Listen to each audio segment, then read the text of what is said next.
here at your top left, and while Holly gets that worked around, we will start on it. And as I gear this, I've got a little bit of an outline to go through that's driven by the equipment I have. But what's a little bit more important to me is knowing a little bit about you, because there's different paths that I could take when we talk about first aid safety, because there's some very important reasons to have first aid safety. And if you could just show me by hand, since we're all muted, who has tractors and implements on their family operation? I see 1, 2, 3, 4. Great. How many of you have animals of any type? Perfect, perfect. All right, guys. So what I'm going to do is I'm going to talk about how to, I figured those were pretty affirmative questions, but I didn't want to assume when we were going into it. But I grew up on farms and ranches, and I managed to get into some crazy situations that needed first aid kits, and we didn't have them. So we had to improvise, and having a first aid kit is super, super important in today's environment. We still get people hurt severely. We still get people burned. The old trusty days, we were there doing community outreach, and we ended up with a young man in his early 30s that got very severely burned working around a tractor.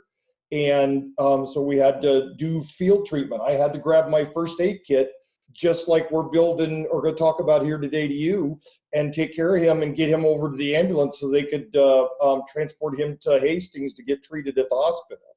So farm work has always been very, very dangerous, and it continues to be. And we put a lot of programs in place, you know, learning how to operate and respect machinery, but we still have people that get hurt. And one of the things we're going to talk about is Pto injuries.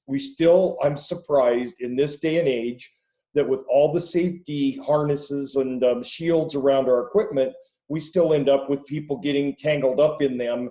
And the good thing is that they're living. We used to have farmers that would get tangled up in those and they wouldn't survive. But with cell phones, being able to people to call for help quicker, and for people to be available and know some of the things that you guys are learning to do or consider doing your projects, it makes a real life impact. And that's what I'm hoping that we do, is that you see what I do in the field and how I do it. And I have a very simple safety kit that I'm going to show you, and I have a very complex one that I carry, and I have them both with me, just depending what I'm grabbing them for. And excuse me. And then we'll go through, and the one I'm going to, it is still new in the box, and I'm going to use it to demonstrate with today. And you'll see how important it is to prepare to use it than it is to just not be aware what's in there and what happens.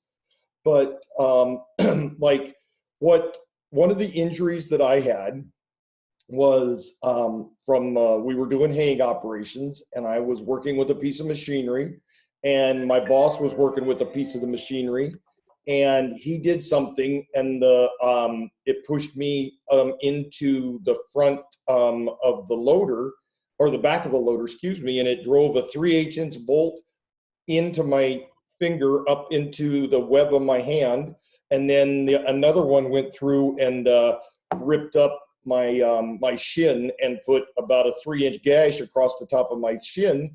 But you know, your skin on your hands and on your shins are the thinnest skin that we have, and those will take a lot more to heal than if you get hurt on a fattier part of the arm, on the back of your arm or your thigh. There are ways to take care of that. And like for me, we just went, okay, I pulled my finger away from the bolt, and it wasn't a large wound, but it was very painful. And I put a bandage on it, but the wound on my leg was too thin. There was, you know, it was hard to put a Band-Aid on it. I was sweating. It was, you know, August in Nebraska. You know how hot and humid that is. So I didn't put any bandages on it. and I just kept on working because that's what we do. We've got hay to put up, animals to take care of, things to do, and we have to get that done. Well, I didn't take care of it and didn't use any of the materials here and didn't have access to it.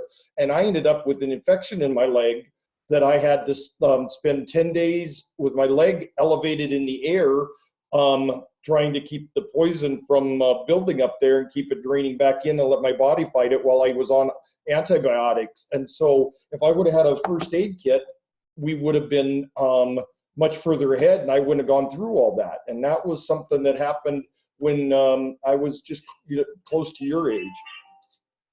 And the tenets of first aid, what we call universal precautions, is a lot of times in your operations, it will be family. So it's not as critical as it is for others, but it could be a friend. You have a friend over or a family member has a friend over and they get hurt, and then you're tasked with taking care of them because probably the person that they're visiting is going to be really freaked out. And it's going to be up to you to make those choices and to decide what you're going to treat them.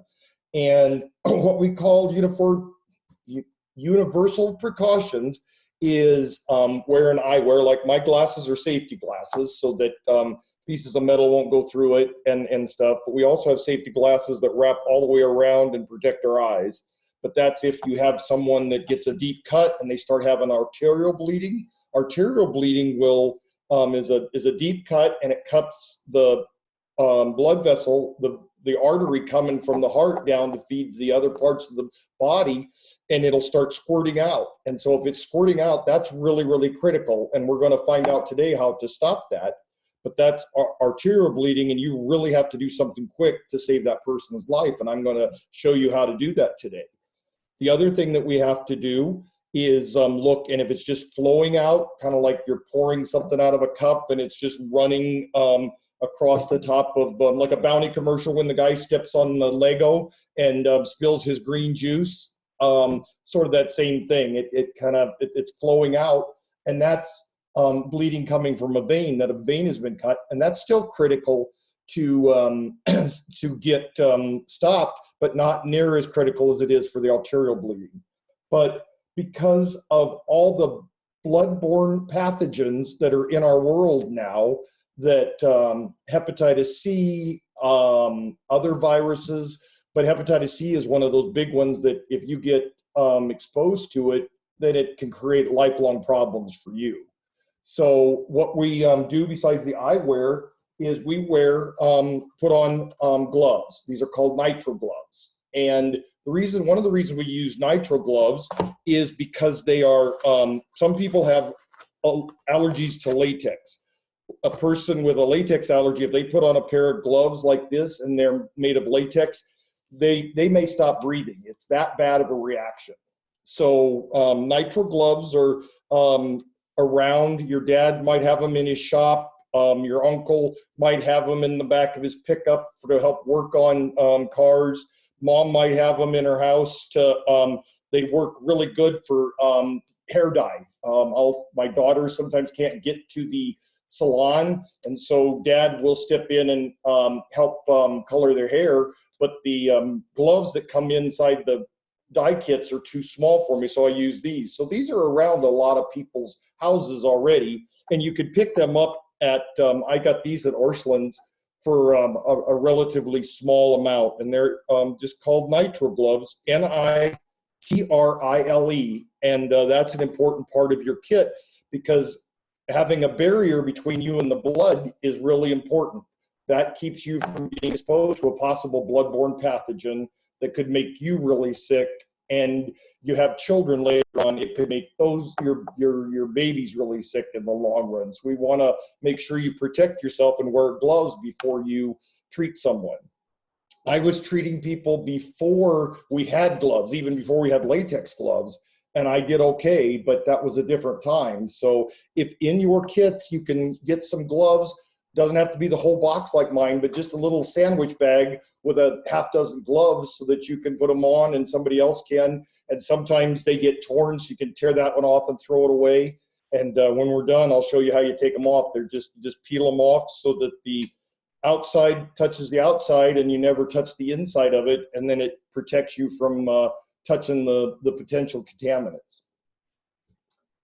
A lot of first aid kits are just this size. They're this one proportionately. Here's my cell phone, and this is how big it is. It's a small purse, and this one is just how we got it, but it is vacuum sealed, and it's very sturdy, and the plastic. And to get into it, I can't get into it. So if my friend is bleeding, having this wrapped up and nice, it's dry and kept the way it is, but I won't be able to get it to help him. So we have to open it before we put it into use.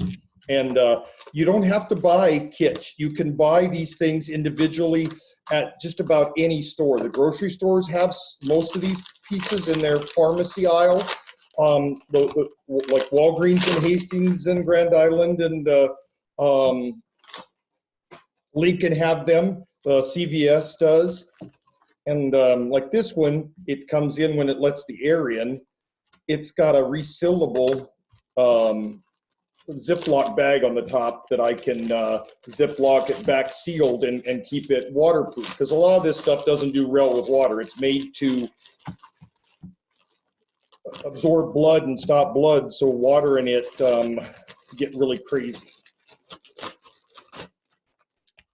You see how long it's taken me, you know, by that time, if that's an arterial bleed.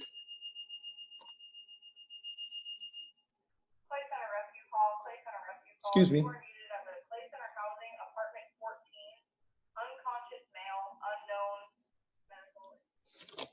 If it was because of what we've got, Holly was talking about the COVID stuff, and if we have someone that comes in that has the dry cough, shortness of breath, or a fever, our EMS people, the ambulance folks, have to put on masks and gowns and the eye protection I was talking to you about,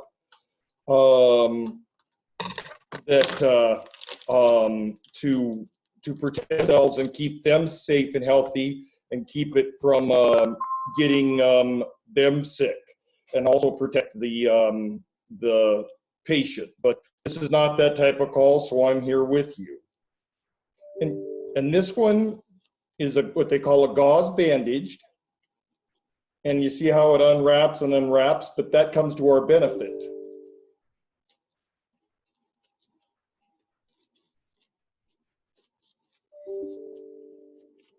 It's like, okay, it's on my arm. That should be enough to wrap my arm up, so then I could even do it myself. And trust me, I've had to take care of my own wounds enough and done poorly at it. But then you just wrap this up and it holds on itself because it's really clingy. Yes, you can see how it's wrapping around, and even as poorly as I'm doing it, you can see how it catches. And there's the wad of the gauze is still in there. It's still fairly thick right there. And that's where you would put that over the wound, and then you would wrap it tight down in, because direct pressure is how you stop bleeding from the veins. You would start, so if I had, taken this and cut up my arm and it's just oozing out and it's not pumping out and shooting out streams, I would put the, what was left of the wad on the wound, hold it tight and squeeze on it till you see the bleeding beginning to stop from around or in the wound. Then you don't take the bandage off. You never take the bandage off and switch it around, because what happens is the body has what they call coagulants in it, and that is what helps clot the bleeding and stop the bleeding. And those coagulants like rough surfaces like this, and it'll adhere to the bandage and start healing itself, stopping the bleeding by doing this. And if you tear the bandage off, you'll start the bleeding all over. So once you put this on, even if you get soaked through, then like this kid has another one, you would open it up and do the same thing and just keeping it on and wrap it tight so that you're getting the pressure on it. Once I'm not going to wrap it all the way, but once I had it wrapped all the way around, it should stay. But if for some reason it's starting to come loose and it's not doing what you want, this kit comes with medical tape. And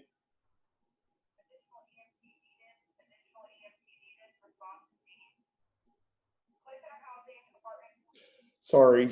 So this tape is really, it's very sticky. And so if I didn't have gloves on, it'd be sticky enough that it would be uncomfortable. It's like gum stuck to your bottom of your shoe and you're trying to, yeah, you're exactly right. It's like gross, but so having gloves on it is not distracting, but it has just like every tape does, it has an end on it somewhere.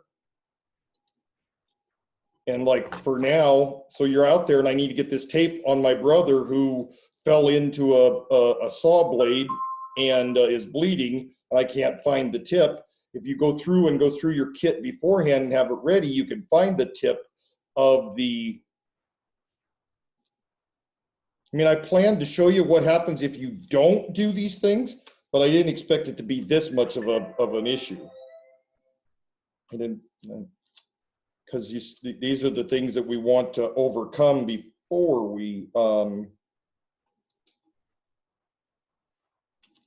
and have it ready so that you can use it when it needs to be.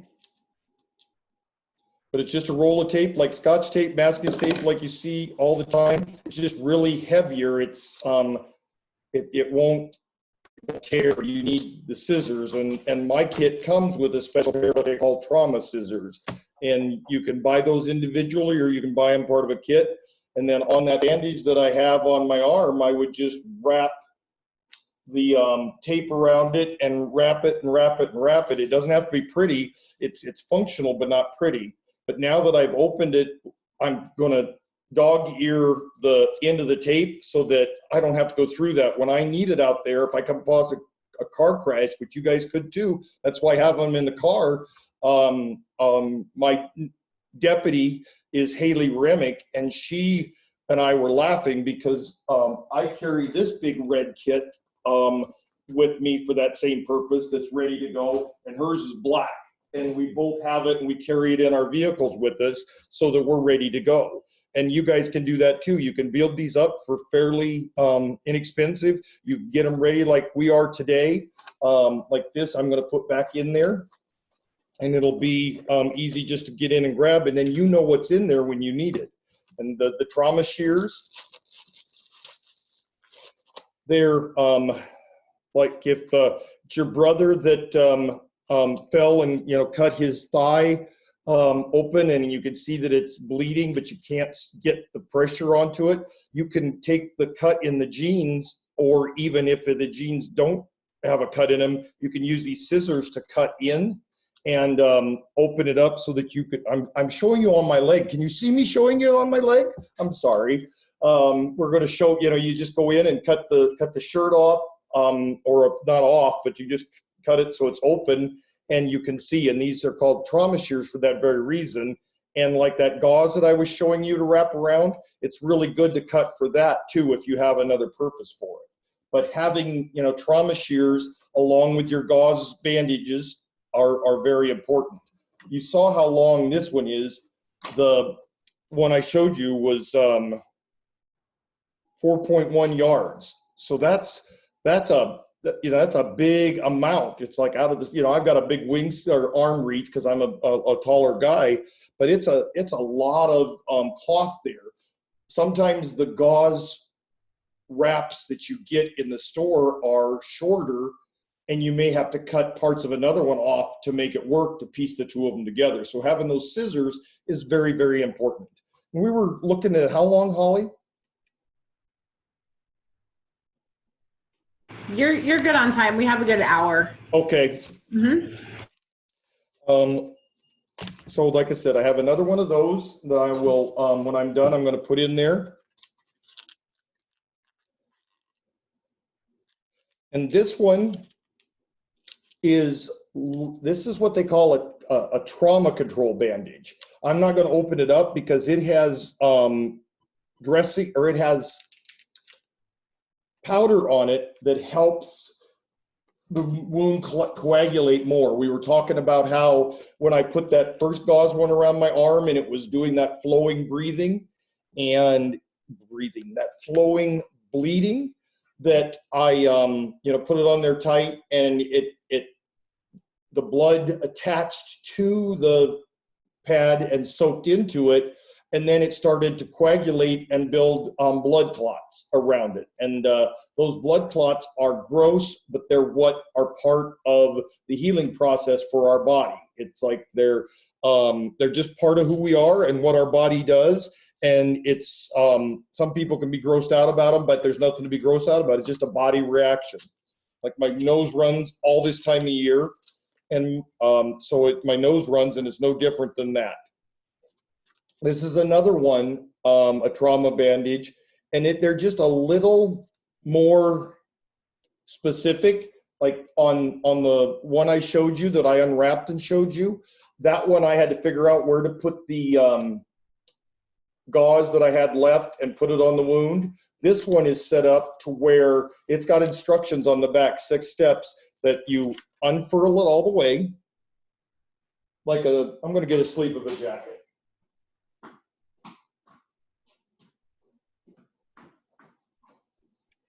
So you get, it'll be all rolled up. I unfurl it. In the center of that is the bandage that has the anticoagulant, the coagulant in it.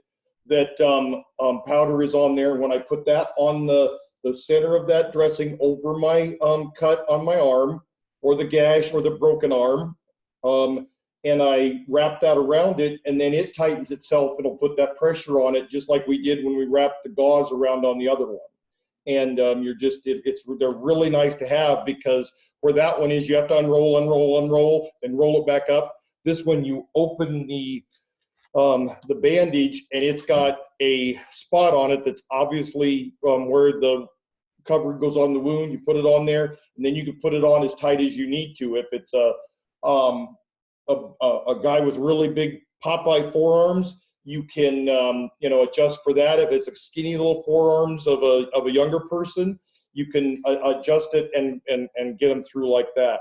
And those are not as easily these trauma bandages are not as easily available, but you can find them online, and camping stores have them, I know, for hikers.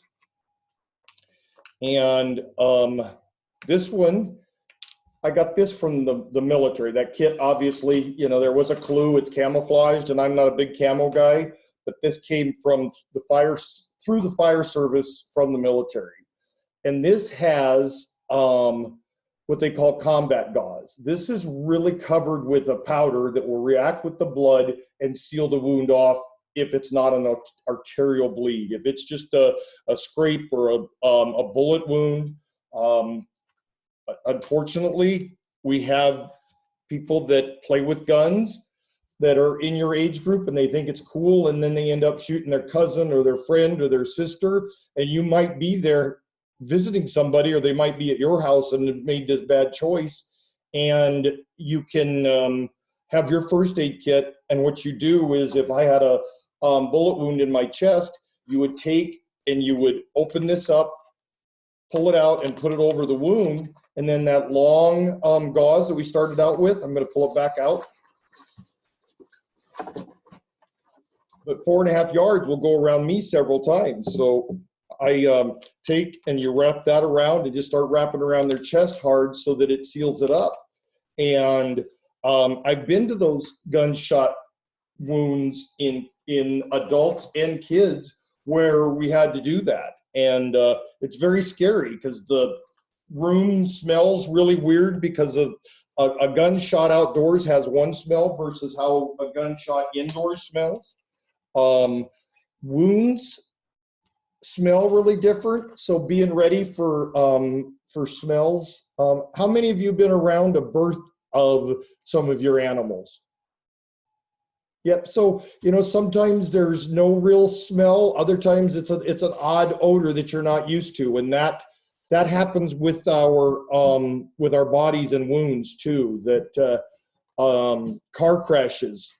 A lot of times, the person's trapped in there. and you crawl in there to help put these wounds and stuff on while you're waiting for the fire department to cut them out. And there's some really unusual odors that it's not like grandpa had gas. It's not like somebody threw up, you know, those familiar smells. It's a very unusual smell. And like my kit, because they teach it to the military, if a person's having trouble breathing and their jaw is broke because they got kicked in the face by a horse, and there's a lot of damage and there's blood going down their throat, you take this and you slide it, if you can believe this, you slide it into their nose and back down, and it goes into their throat and past the airway that's getting clogged, and it provides air to the person down below. This would be really hard for you guys to get and not really necessary, because it takes a little bit of training to take there and slide this through a person's nose and into them. But this was a put together kit, so it came with my kit, and you could have it. And so if you get ordered kits, you come along with some of those things that may or may not work for you. But we have that. Another one that I wanted to talk about with your, while you're building your kits and you're building your projects for judging at the fair. It's going to be hard to see, but this is called the National Safety Council. It's got it's a green emblem with a green cross in the middle of it, and this book is First Aid Quick Guide. So in it, it's got the things that could happen. Like right now, I flipped through, and in the center of the book was called a diabetic emergency, and that is usually because somebody has low blood sugar. And I was working really hard outside on a summer day 4 years ago, and I started feeling really weird. And I am a diabetic. I had only been a diabetic for a couple of years. I wasn't overweight. It just happened that happens as you get older. And it's late onset diabetes. My grandfather on my mom's side had it, and I was blessed to get it for me. And I got feeling really weird, not like I was overly heated or something. And I recognized that I was in a diabetic emergency, and I didn't carry any sugar with me or any of my glucose drinks or anything at that time. And I was next to a sorority house in this city.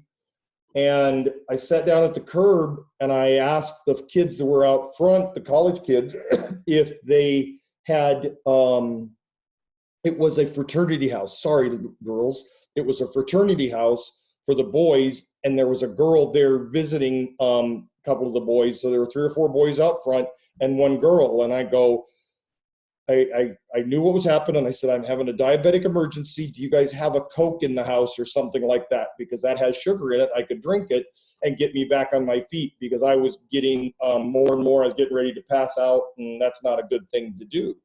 So the guys looked at me and they just froze, because they didn't know. They had never practiced with their emergency kits. They didn't know what to do. But the girl, I know exactly what to do.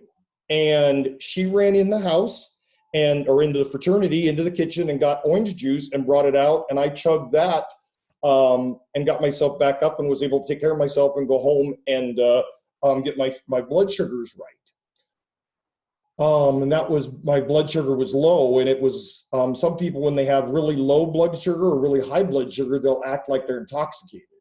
But like here in this book, it tells us what to do. And right next to diabetic emergency is cramps, chemical burn. There's a lot of things in an agricultural operation that can happen that can get you burned, whether it comes from a battery, an exhaust, playing around on motorcycles or 4-wheelers, you could get burns. And this in here, it tells you quick what to do. And you'll hear people say, oh, he's got a burn, put Vaseline on it. And it's like, here it says, absolutely do not do that. Move the victim away from the hot area, and then you put cold water on it, but never put ointment on it. It used to be, my grandmother, I was raised by my grandma, and she was born in 1900. So when I would burn myself from doing something I should have, she had me put my hand on a pat of butter, and that's not it either. It's you put your hand in cold water, but this little book tells you what to do. If you have a cheek wound, two guys were playing around in their backyard. They had a bow and arrow, and they were supposed to be shooting at the straw bale behind the house. And one of the boys decided to be cool to shoot it at his buddy. Well, he missed at his buddy and put the arrow through his cheeks. The kid went, ah, and the arrow went through, and it was like a bit on a horse in his mouth then. And what did you do? Well, this says cheek wound, impaled object. It answers those things that happen. So here, nosebleed and everything. You went for a hike and got poison ivy, and mom's trying to figure out what to do for you. You could go into your book for your first aid guide, and it tells you. So having this in your kit or something like it is really helpful. It has an index, a table of contents, and you could scan for, my friend Jamie got stung by a bee. What do? I go to page 6, and it tells me, remove the stinger from the skin by scraping it. Wash the area with soap and water. Put ice or a cold pack on the sting site for 20 minutes with a cloth or paper towel so you don't freeze the skin, but you reduce the swelling. So it tells you all the steps to do. So getting a book like this, and some of them are even on this site, a lot of them, because the National Safety Council is free. So you can go online and order them, and they will let you have things. And some of them are fill in the blank yourself. Like if you have someone in the house that is a diabetic, a type 1 or type 2, you could put it in there. Or you have someone has asthma, you could put that in there that my sister Samantha has asthma, and then it'll help others that come up and can look and go to that page and see, okay, your sister's having an asthma attack, what do we do? And you can be helping them, and then they can be making sure you're not forgetting the steps. So I have that in my kit as well.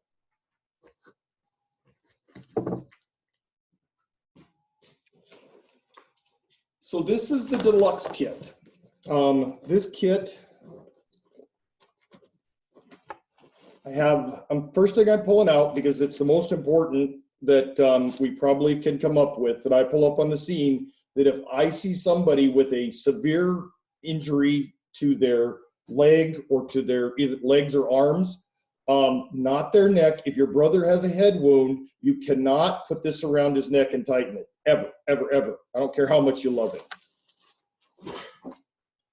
But what the tourniquet does is, we were talking about that arterial blood was shooting out. Sometimes people have horses fall over them, they jump off of something. It's your brothers are famous for standing on the top of the front porch and jumping off and breaking their arm or their legs, and their bones will stick out. That's called a compound fracture, and you'll see the bone sticking out from their extremity. And usually when that bone comes through from the inside, it's sharp and jagged, and it'll cut through the arteries, and you'll have that spurting blood there. Well, getting a tourniquet with your kit is super important.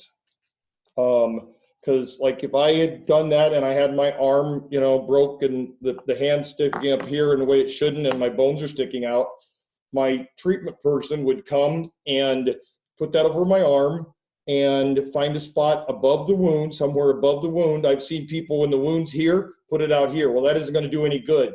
You've got to get it between, my wound is here, so you need this above it. And then this one just pulls down, and they're made not to do yourself very easy. You can, but it just pulls like a trailer strap when somebody's pulling a toe strap down to hold something on it, and it just pulls it down and wraps it around tight. And you are, if it won't stop bleeding, there's this little handle up here. You start twisting on it, and it twists it in tighter so that it stops the flow of blood. And when you see the blood stopping flowing, then you know you're saving that person's life, because we all have to have blood to live. and that's how you're saving their life. And then you just leave it like that. You don't take it off once it's on. The doctors will do it. We used to think that tourniquets, my first aid training was that you never used a tourniquet, that if you used a tourniquet, the person was going to lose that extremity. During the wars in the Middle East, we found with the medics treating other soldiers that putting a tourniquet on was actually beneficial. And and they, had unfortunately had a lot of ways to experiment with it, and they found that it really was beneficial. And the only thing, if you can remember, this is a big one, but like for me, if I came upon you and you had wrecked a four-wheeler and you were bleeding like that, I would put this on, and I would either take a Sharpie that I don't have with me, that I try to carry with me, and I would take, and on your forehead or on the arm up above where it was dry, I would cut the sleeves so that they could see it. So when the doctors were looking at you and the nurses, they could see at 3:05 p.m., I would put a T, or here I'd put T 3:05. And that way they would know what time the tourniquet was applied, because they, there's hours that a tourniquet can be on, but the sooner they make determinations, the faster they are at saving that limb. It doesn't mean the limb's going to, these save lives now, not take limbs. So we're really happy about it. So up here with my tourniquet in my commercial kit is another rolled bandage. It does sort of the same thing as that first gauze one I did, but it has to be held on with something else. Like I have to, I break it open, roll it out, and roll it across the wound. And then I have to tape it on place because it doesn't cling to itself like that other one does. So I like that other one a lot better. So that's why I have two kits, because I know how each one does. But I've got big wound problem. It's right there, my top front pocket. It's easy for me to get to because I need it right away. So what would happen is this goes on your arm because it's broken severely, and I've got that. So I've stopped the bleeding and I've saved your life, or you've saved your friend's life, or whoever you come across. This one is the exhaust of the four-wheeler got on your calf of your leg, and it burned it really bad. So I'm going to take this and wrap it around, dump cold water on it so that the water will cool that wound, stop the continued damage of the tissue that the burn does, and maybe prevent it from being a severe second-degree burn to just be a moderate second-degree burn. I mean, both are bad, but anything less is better. And then I have another one of the same things there, that you have road rash on the other leg from when you went over, and then I could wrap the road rash up with this and then wrap the tape on it to keep it, so that we could keep, you know how bad flies are in Nebraska. They would find a fresh wound out there, and they've been crawling around on all sorts of nasty things, and they bring infections with them. So this would, while you're waiting for the ambulance to get there, this covering that wound would keep the fly off of it and getting infection in it, which is a bigger problem than the actual road rash. And then for me, in the other front pocket is the same thing. Head wounds, you cut your face, your forehead, anywhere, it's going to bleed super, super, super quick and hard, but it's not very severe. It looks, who's your buddy? The black and white sheep, that's nice.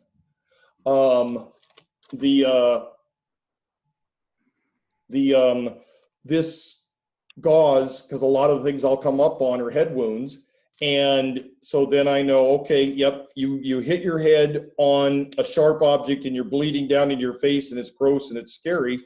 This is front. I use these a lot. I grab it and open it, put it on there and hold it on there, because I've got my gloves on and I'm protecting it, and it just goes up on there, and that will most of the time stop that bleeding. For when it's all said and done, I have sanitizer to clean my own hands after I take off the gloves because I need that. And then this eye wash. We have a lot of wind in Nebraska. We have a lot of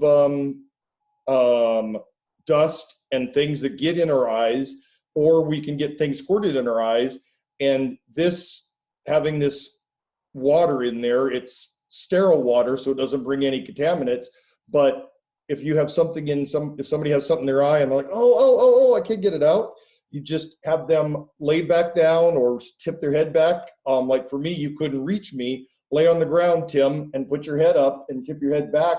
Then you force their eye open. You just grab it with your fingers and force the eye open, and then squirt this in, and it washes out the contaminant that got in there. So these are the things for priorities for me that I know I most likely will need when I need them.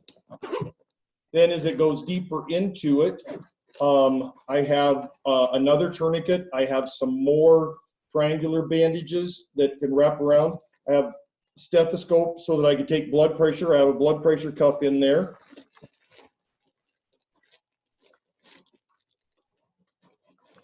Some people that get poison ivy think that they're going to die, so I have calamine lotion in there. Works for heat rash too. Then in my back, I have this is a little tiny raincoat that if it's raining out on the side of the road and you're waiting for the ambulance to get there, rain can be very cold, so you can unfold this raincoat and cover them and keep them dry. I have more bandages. We talked about a broken arm or a broken leg. Some people fall off of horses and they get themselves, their neck and back hurt. So you can get these. You had that happen. You get these. This is a neck brace, and you can wrap it around and hold their neck in place so they don't injure their spine. Or if it's like a broken arm, you can take and lay this out, and it'll keep the arm steady. And you tape this on to that, and it keeps it from oh, my arm hurts, and starts flopping around, and it keeps them from doing that and causing more severe damage to the nerves and to the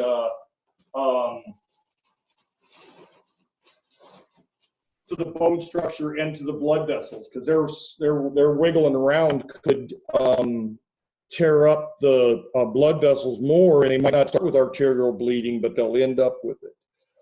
So I'm going to turn this back so that we can talk about your kits, but I told you I'd show you how to take it off. So you grab the bottom of the glove, roll it up towards your fingers, and you kind of see how it's the inside is rolling up on the outside, so all the contaminants are kept inside. And then I take and do the same thing with the other one and wrap themselves in. And so the contaminants that I picked up on the glove are kept inside, and I can just throw them away.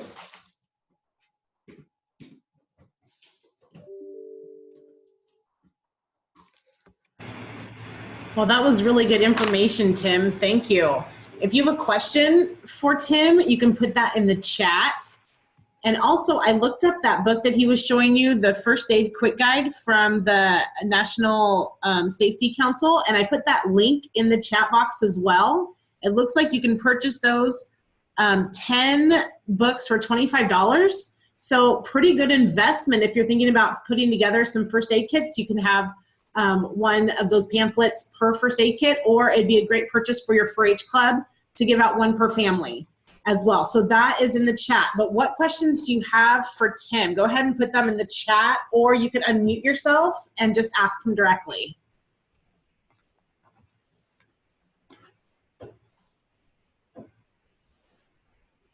I see Lily's got a future patient with her helping, that you will be someday, you will be using this together. I guarantee you that. Mm-hmm. Tim, one question that's come up is, are there any items in the first aid kit that have an expiration date that the kids need to be checking on? It is the bandages that have the blood coagulating compounds on them, they do have expiration dates, and you do have to watch them. depends on how old your kit is when you buy it. If you know, they might send you one, they tend to rotate their stock out as they sell them, and you might get a brand new one that was just made last month, or you might get one that was in their warehouse for 2 years. So you have to look and see, but it's just like on your food labels, how it's printed in, you know, code, expires April 30th, 2020, expires September 2021. Same thing, you just have to look for the little, I call it government script because it's all the same script that they use it. It's got a unique font to it, but it's the same kind that you see on your milk cartons, on your cans of tuna, on your applesauce, all of those things. It has that same expiration date on it. Very good. All right. So what kind of first aid kits can you guys think of that would be beneficial for you and your family? Put them in the chat. In what situations do you feel a first aid kit would be beneficial to you?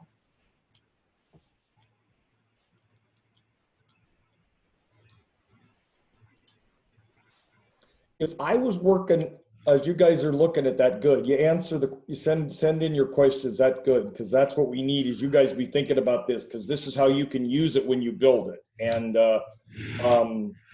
if you were to spend a day with me, you would see where, yep, that's a really good for sports. That one is, that was my very first broken arm, was at a soccer game. Young man was running down the field, went to kick the ball, planted his foot and slipped and went down. And that was my very first broken arm experience, was there on the field with him. And he handled it really well, but his bone was just, it was a big old bump. Instead of being a little inside curve, it was a great big bump out. And we just put those long gauzes, the first gauzes that I showed you, put it across his chest like this, wrapped it all around his chest over his shoulders so it would stay put, sent him to the hospital. He was back to school the next day. Wow. And I was in high school. I think I was 15 at that time. And I used the athletic department did have a kit somewhat like the camouflage one I showed you there that I could use and did that with. But that was a very, very good thing. And it happens all the time. Broken fingers, skin, abrasions, falls, all kinds of things. And having those there is very, very good. Very good. Well, we have some good ideas in the chat. Lily says when running with her siblings. Briley says when running a 5K. Yep. Definitely need a first aid kit for that. Jessica says camping, and that is an excellent example. I know last year when I was judging first aid kits at the County Fair in Deschler, there was a lot of kids that were putting together a first aid kit specifically for camping, because it's a totally different situation when you're out in the wilderness, out at the lake, thinking of some specific items that might be used for that, and it's probably going to look different than your first aid kit that you're going to use at a sporting events. So when you go to put your first aid kit together for the fair, think about what the actual environment that it'll be used in. Like Tim said, it'd be good to have one in your car. Think about what items you're going to need for that. Maybe for the livestock barn with your 4-H animals, have one ready there. I know last year there was one I judged, it was very unique. A girl made one for her older sister who's going to college. So she put together a first aid kit for the dorm room.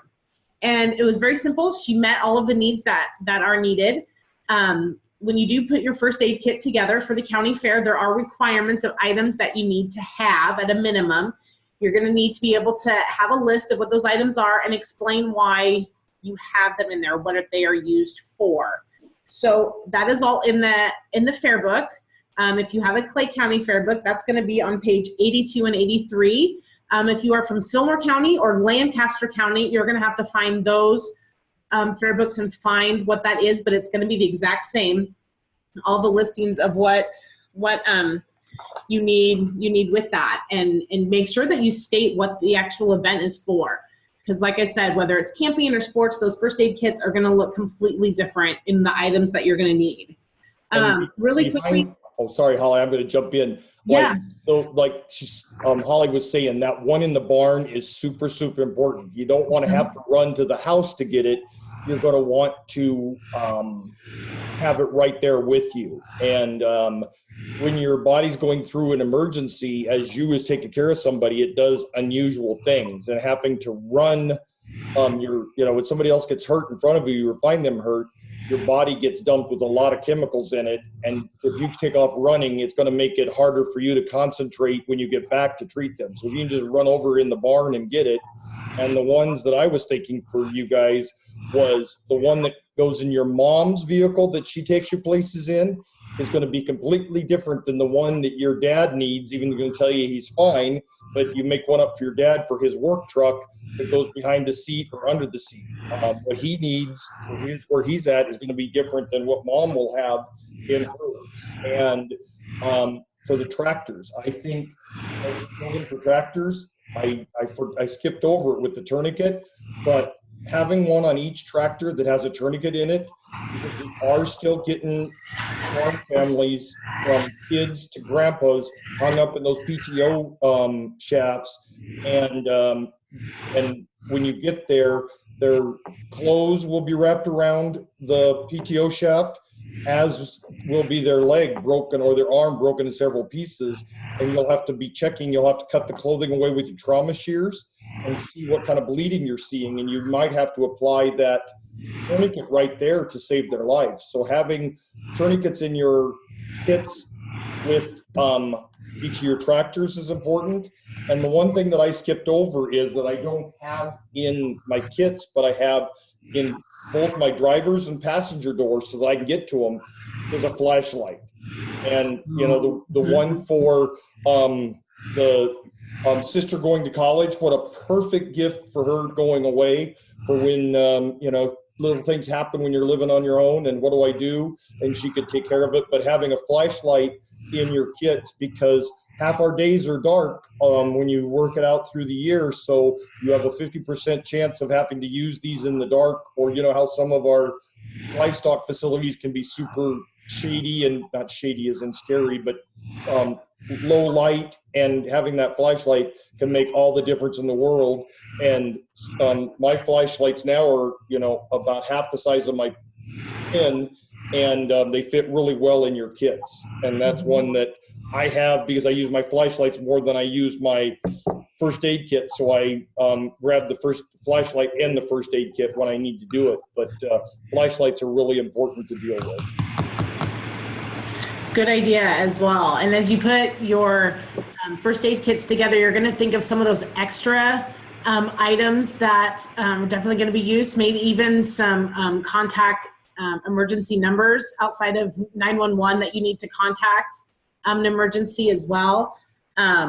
So yeah, these are projects you can start working on now. Like Tim said, any store has a lot of the basics, and all of them right now are selling all their products online. So check out some online sales right now going on, and see if you can find your supplies with that. And the actual kit itself, the item that you put all the items in, it can be anything. Tim has some book bags that he's using, some bags.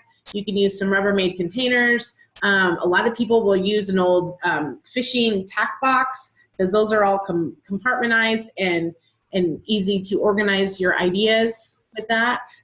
Fishing tackle boxes at any of your stores, they work really well too, because they seal. They're sort of waterproof depending on them, but they fit your stuff in them really nice too, and then you can decorate the outside of them how you want. But that one is before the bags with the zippers became so easy to find, that's what I used. Is I had tackle boxes, and everybody teased me because I had tackle boxes for first aid. Where was I going fishing? But those work. Very good. All right. Well, I put Tim's contact email right in the chat. As you guys build your first aid kit and have questions and want to know some things, feel free to use him as a resource for that. Do you guys have any other questions about first aid safety today? All right. Well, thanks for joining us. And bye, guys. Thank you for your time. For joining us. Next week, we are going to be live from my kitchen where we are going to learn how to make purple ribbon chocolate chip cookies. So I hope you will join me for that. That'll be next Friday the 17th at 2:30. And again, these recordings are going to be put on our website and on the Fillmore County YouTube channel if you want to go back and review them, if there's ones that you missed. All right. Well, thanks everyone for joining us. Have a wonderful day and have a wonderful Easter holiday. All right. Bye-bye.